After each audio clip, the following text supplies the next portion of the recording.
Yeah, I used to roll backwoods, Rick the Dawn's good wherever he goes. 1 million and one flows, depositing dough. Said you down with the mafia family, let me know. Yeah, number one, I don't do number two. They watching how I do, because I'm really hood. Red hoodie, gold jewelry, too groovy, might lose me. Don't approach with the foolery, keep the two on me, homie. You don't know me, Rick the Dawn, the one and only. Yeah.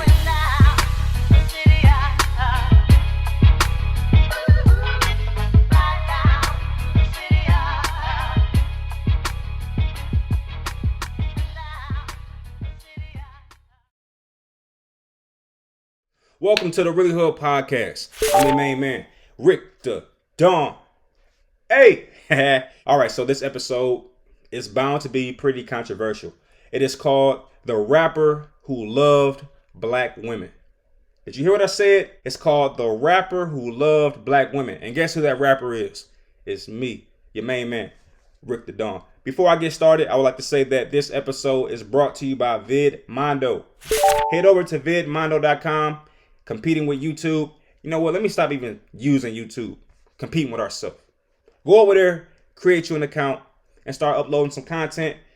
Yeah. Now, the current state of hip hop is in shambles, in my opinion. But you know what I am? I'm that old fart. I'm that old person like, well, back in my day, we had Tupac, which wasn't much better, right? I would say that the state of current hip hop is a little nerve-wracking.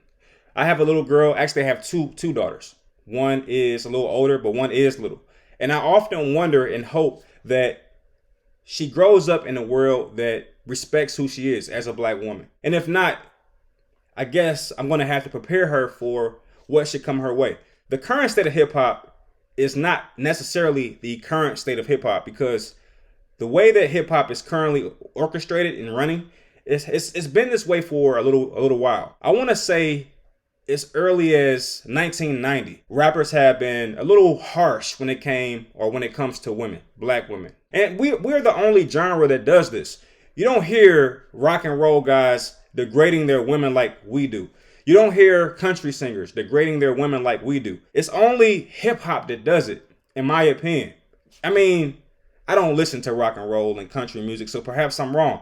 But I'm telling you, I've never heard a rock and roll person call their women a female dog. I just never heard it. Is it possible? I'm sure. So my thing is this: the current state of hip hop, which has probably been this way for about close to 30 years at this point, where every time you turn on music, something negative is being said about the black woman. I'm not the one that is okay with it at this particular point in my life. Again, having children, I was a contributor to this narrative. I had a mixtape that came out sometime in 2005. And I would say every line, every song was riddled with B words, H words, all kinds of derogatory terms towards black women. And I think I know why I was doing that. I think I was regurgitating what I was hearing, and I wanted to fit in.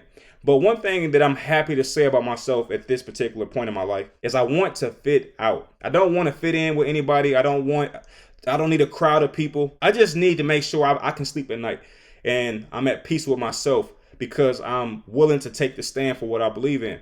And I believe that hip hop needs a change. And I know I'm asking a lot right now, because hip hop is a young man's game. And as I told you, when I was younger, I was trying to play the get along, fit along game. And that's most likely what these younger rappers are doing right now. And they probably won't find any problem with it until it actually affects their children. If you ask me, this entire thing in terms of rappers degrading their own women is betrayal. It's betrayal. And it also is a little delusion. Because if you ask a rapper who is their favorite woman on the planet, you know what they're going to say? Their mother. 9 times out of 10, if they're not married, they're going to say their mother is their favorite woman on the earth.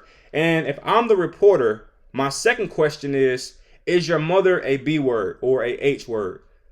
They probably would get offended. They would say, of course not. You know, she's a queen. But what's the difference between, here's my next question. What is the difference between your mother and the women you're talking about on these records? And you know what they're going to say. It's the same thing every time. Well, I'm on the road and, I get approached by a lot of different, types of women. I know the difference between a sister and but here's the problem. When you're broadcasting that, you're not saying that. You're not saying I'm talking about a special or specific type of woman. It's always very general in the way that they talk about the black woman. It's not, hey, I'm separating it. This girl was this way, so I'm talking about this type of girl. They don't specify. They just go out and say, I don't love these H's. B word this, H word that. They don't specify. Or they don't do anything to articulate the difference. So what I'm saying is I believe it's a betrayal of our black women. The point that we have to make sure we understand is that we all came from one. If you are of African American descent, you came from a black woman, right? And a lot of times, which is the crazy part, here's the crazy part. Most times in these households in the black community, you know who stays around and raises these same knuckleheads that fill their music with all these slurs against black women? You know who raises these guys? Black women do. Because we know what our black fathers are doing. A lot of times, not all the time. I'm a black father. My kids are upstairs in the bed. So I know not all black fathers are deadbeats. I'm not even going to play that game. But we also know what we see on a daily basis. At least I can speak for myself and say I see a lot of single family households or single parent households. And a lot of times, those kids live with mom. So with that being the case, how do we fix our mouth to, slander our black women? How do we do that? In my opinion, it's a great betrayal. And I'm going to try to say this as nice as I can. But I believe that this current culture has some, how do I say this without getting in trouble? Because I don't care about being canceled. I don't care about that kind of thing. But I want to be respectful. I'll say it this way. Perhaps the smart thing to do is just say it. And then if it sounds bad, apologize. You know what I'm saying? But I believe that black men on a subconscious level suffer from homosexual tendencies. We are quick to, I'm talking about guys right now, black men. We are quick to slander our black women, but we won't do the same to our N-words. All right. You hear songs. I love my N-words, anything for my N-words. I got my N-words back. We're going to ride for our N-words. But wait a minute. Hold up. So you're going to ride for a man, but you're going to talk down and destroy the integrity and the self-esteem and the self-determination of a black woman? That don't sound like something that a straight man does. That sounds like a homosexual agenda type of deal. And we know that hip hop is definitely pushing the homosexual agenda. I'm not sure who they are, but if you watch enough content, you'll see men with their booties out and all kinds of weirdness. So I would argue that hip hop has a homosexual issue. We would rather destroy our women and ride for our N-words, not even for our brothers. I think I would be a little less weary if it was I ride for my bro, I ride for my brother, my cousin. No, that's just my N-word. Like, that's what a female would say. Like, baby girl, where you going? Oh, my N-word house? Like, you got guys sounding like that. I'm not that kind of, so that's why I had to name this podcast episode, The Rapper Who Loved Black Women, because I love black women. I'm going to be honest with you. Not to sound like a bad person here, but I don't typically care too much for male company of any sort. Okay. If you take a trip back down memory lane and you spot me in high school, you're going to see me with like 4 females. And I know them all by name. I won't say them on this podcast. And we will hang with each other every day. And I make them laugh. I like having that female energy around me. I never like having males around me like that. So when I hear this narrative or this continued bashing of black women, it makes me wonder. That's all I'm saying. It makes me wonder. And I have to point this out. It is not corny to respect black women. I feel like that is the narrative that we're pushing these days. That's the narrative that we're supporting. It's corny to love and support and respect and take care of black women. It's corny to be married. How? That's crazy. That makes no sense. We got to get to a point in hip hop, I hope. And if not, we got to leave hip hop alone. We got to say, all right, hip hop, you've had your chance. You had your time. I mean, at this point, it's really done nothing for us. I mean, seriously, on a global scale, what has hip hop done for the black community on a global scale? besides giving you something to bop your head to? Has it done anything impactful? I mean, if we go back into history, the last time hip hop was really impactful, in my opinion, was the Chuck D era, where he was like fight the power, and he was making, he was emboldening black people to have some dignity about themselves. Or that era when Queen Latifah was out and she was kicking her game, and who you calling the B word, and like, to me, that's social. And I'll be honest, that era of NWA, I think that was, even though I'm against their message overall, I have to say they gave black people some attitude, and I'm okay with that. I'm not necessarily okay with every individual song and all the other stuff, but what they stood for, as far as not being pushed over, especially by the law, I think I'm okay with that message a little bit. But I think at this point we've gotten in a space where we're just kind of going with the routine. Nothing's really coming out that's helping us. If in fact, I think we are probably in one of our worst eras in hip hop ever.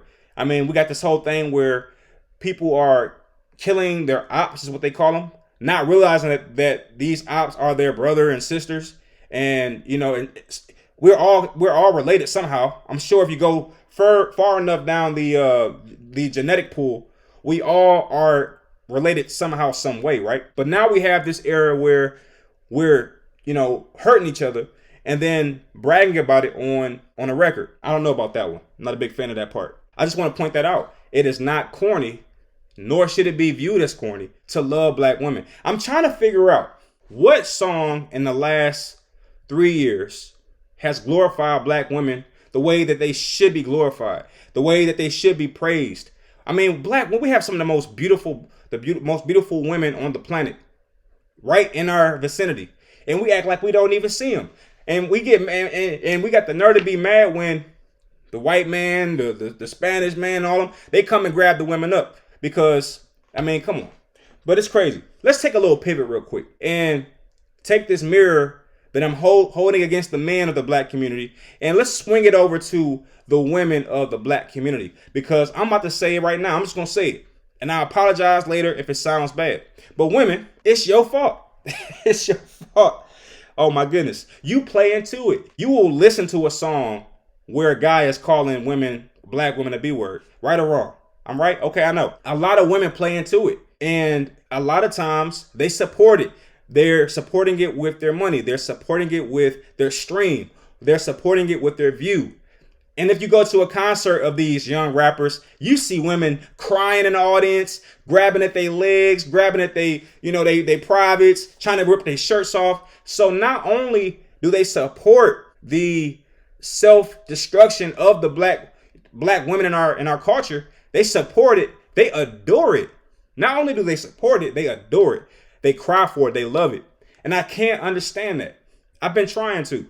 From my perspective, if a female rapper was just throwing darts at black men, black you this, you that, you ain't no good, I'm not listening to him. I remember when Destiny Child came out with that song, what was it, No Scrubs? Or that was TLC. TLC came out with one. And I think Destiny Child had a couple songs where they was just like throwing shots at black men. I mean, that stuff got played out real quick, didn't it? But wait a minute. A black rapper, a male, discredits and throws shots at a black female. They support it. So I would argue that a lot of this is your own fault. You support your own discouragement. And might I continue when I say that even the female rappers of our current era are not doing much better. They talk like the guys. They're calling themselves these derogatory terms. So at what point so I sound like an idiot. I sound like the person, I gotta be the only person in this club, the rapper who love black women, when the black women don't even love themselves. So I'm by myself. And that's the way I like it. If I'm by myself, that means I'm in the right place. I get worried when I'm around a lot of people. That means I'm probably fitting in with somebody. I'm following somebody. I like when I'm by myself, because by myself means I'm leading something. And yes, our black female rappers, as talented as they are, we haven't got to a space where they're using that talent to uplift. Now, I will say there's some good anthems out there. I've heard a couple of them, and I have to make sure I'm careful here, because just because these female anthems don't sound the way that I think they should sound, which is You don't have to call yourself a B word. You don't have to call yourself a boss B word. Call yourself a queen. Why you don't want to do that? Because it's corny. That's my point. But I will say this and give a little bit of due credit. These black female artists are starting to wear the pants. And by that, I mean, they're making sure that the world is on alert that I'm a boss. I just wish that they would change the language. I like the attitude. I like the authoritarian, behavior, the demeanor. I'm not necessarily sure I like the wordplay. It's almost as if, and this is my issue with all of hip hop, it's almost like there's a lack in lyrical ability. It's like our rappers are illiterate. If you ever been around somebody who doesn't have a vast vocabulary, they curse every sentence because they don't have the vocabulary to express themselves using vernacular, right? So they have to resort to these 3 and 4 letter words. It's like they can't use a word that has more than 3 syllables or more than 2 rather. You know what I'm saying? Some of these people, and rappers especially, they can't speak past 1 syllable. What up, though? They can't say nothing else. Like, how are you doing? Doing has 2 syllables. They're like, nah, I can't do it. Can't spell it either. So my point is, I like the attitude. I like the spunk of our female rappers. I'm not necessarily, I'm a fan of the language. And I have to say that, like I said, I have 2 daughters. As much as I really want them to, feel empowered and, listen to some of these beautiful and strong black women, I can't because they're pumping poison, just like the male side, not only to the black community, but into the black community of black women. Come on, man. That's crazy. That's crazy, right? And we're the only genre of music that really does that. You go listen to some country, man, them country white girls, they just be, and I'm gonna walk all over you. You know what I'm saying? They don't play no games. I got some boots, they're made for walking. Basically, like, if you don't respect me, I'll leave you. Like, these white country singers, these females, they'll tell their man, like, if you don't respect me, I gotta roll. Our side, our side is, we got some work to do, folks. That's why I'm doing this. And you know what they always want to try to label me as a coon? I'll be a coon then, because I'd rather be a coon than a donkey. I'll tell you that. I'd rather be a raccoon than a donkey. All right, because a lot of this stuff I'm hearing is donkey BS. It's craziness. It doesn't make sense logically. I can't be a coon because I'm trying to work with our own kind to help our own kind. I'm not saying, hey, go out there and make them someone. No, I'm saying let's respect ourselves so that we can get the respect that we deserve. How can we require respect from other races when we're not respecting ourselves? That's what I'm saying. And if that is coon behavior, then so be it. So be it. And the thing is, I don't know where we went wrong. I was thinking about that as I was starting to come up with ideas for this episode. Where did we go wrong? I want to give a shout out to my main man, Tupac. When I was growing up, my mother didn't really let me listen to hip hop. If it wasn't for my father, I probably would have never heard much rap music. But one thing about it is my mother, she tried her best to shield me from a lot of stuff. But hey, she got to go to work sometime. She got to go out with her friends every once in a while. And my mother was the quintessential definition of a black queen. Man, let me tell you, I don't care what she did. I don't care who she did what or whatever. Black queen in my opinion. And that's the other thing before I get into my story. So what she cheated on you? So what she had 3 boyfriends? So what she was in a strip club? So what she had a little period where she was giving it up and she was sticking with, him and them. And then what? So what? We got guys who do that on a daily basis. And you know what we don't ever check them. We never say nothing about them. It's only when the females do it. So there you go. That's called a double standard. That's bias. I want to just point it out. I'm going to put it out there. I must be a feminist. I believe in women's rights. I must be a feminist. I must be. Because I hear what I'm saying and I can hear a feminist saying it. So I got to be a feminist. Hey, it is what it is. Hey, I'm all about women's rights and protecting our women. I love our women. My mother was a black queen. And I'm going to be honest with you. She didn't listen to hip hop. And now I know why. Because black queens can't listen to somebody telling them that they're not a queen. Right? It's hard for them to do that. If you think about it, it's just hard. She wasn't, and our culture has changed so much that now our queens do listen to Poison. But anyway, where did we go wrong? The one artist my mother let me listen to was Tupac. I'll never forget. She bought this tape. It was a cassette tape. She brought it home. She said, I want you to listen to this over and over and over again. And I'm like, what is it? She was like, it's some rap music. I'm like, wait, you don't even like let me listen to rap music like that. Anytime I'm in the back of the car, all I hear is gospel and R&B, R. Kelly. All she listened to was R. Kelly and gospel.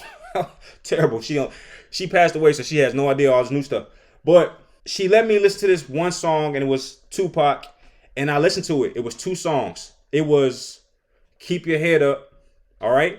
And if you go read the lyrics for Keep Your Head Up, that must have spoke to her so much that she wanted her son to hear it. And I believe that her plan works, because as you can see, I'm regurgitating some of those same principles that Tupac was talking about and Keep Your Head Up. Now, when you turn the tape over to the B-side, you already know what song was on the B-side. It was Dear Mama. So that was the second song. It was only 2 songs on this cassette tape. None of its other stuff. Dear Mama and Keep Your Head Up. Both of those songs were encouraging to black women. And I want to say I really appreciate Pac for taking that stand. He was not afraid to go against the current. So she let me listen to those 2 songs. And I was excited to hear it because he was very lyrical, very passionate, and he made a lot of great points that even my 8-year-old brain could comprehend. Now, here's the thing. He didn't maintain that, did he? He didn't maintain it. When he got with Death Row especially, he started to want to fit in again, and that message began to get more and more dark and hardcore and dirty, and there you have it. But I still maintain that though his message did change, you talk to any woman who met Tupac, whether in his earlier years or later, they seem to really love him. So I'm assuming that he continued to show black women the respect that they deserve. However, he didn't perpetuate it in his music, which is what I really wish he would have continued to do, because we need that so desperately, right? Where do we go from here? It's simple. We need people like myself, people with a media outlet, even you, just spreading the idea that black women deserve to be respected. Don't listen to it no more. I'm going to tell you something you don't know, or you should know, or that you may know. The more you hear that you are B word, the more that you hear you are H word, the more you hear you ain't nothing, that becomes your reality. Like, I always use this example. If every day when you wake up, or when you woke up when you were a kid, your mother came into the room and said, get your dumb butt out the bed. And you heard that every day for 365 days. Get your dumb butt out the bed. You think you're going to feel smart when you went to school or when you were walking to the bus stop? Probably not. But what if this happened? Every time you woke up, your mother or your father came in the room and said, good morning, beautiful. You look amazing. You are so intelligent. Every day for 365 days. You wake up. Good morning, beautiful. You look amazing. You are so intelligent. Every day, every day, every day. You know what happens? That becomes your reality. You want to know why? Because words are powerful. And that's why I'm against these rappers right now, because they don't understand the quality and the danger in the words that they are speaking. For them, it's all about a payday. And we already know hip hop ain't really making the money like they used to make. A lot of these guys got loans. You know what I'm saying? And it's contingent upon record sales. But who buying records? Nobody. So they selling out their community for nothing, for crumbs, for a loan.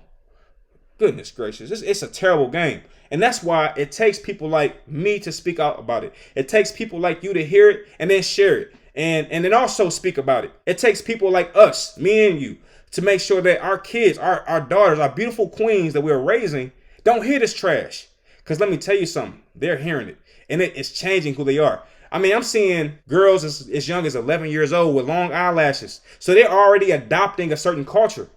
Come on. Long eyelashes before they even know how to read.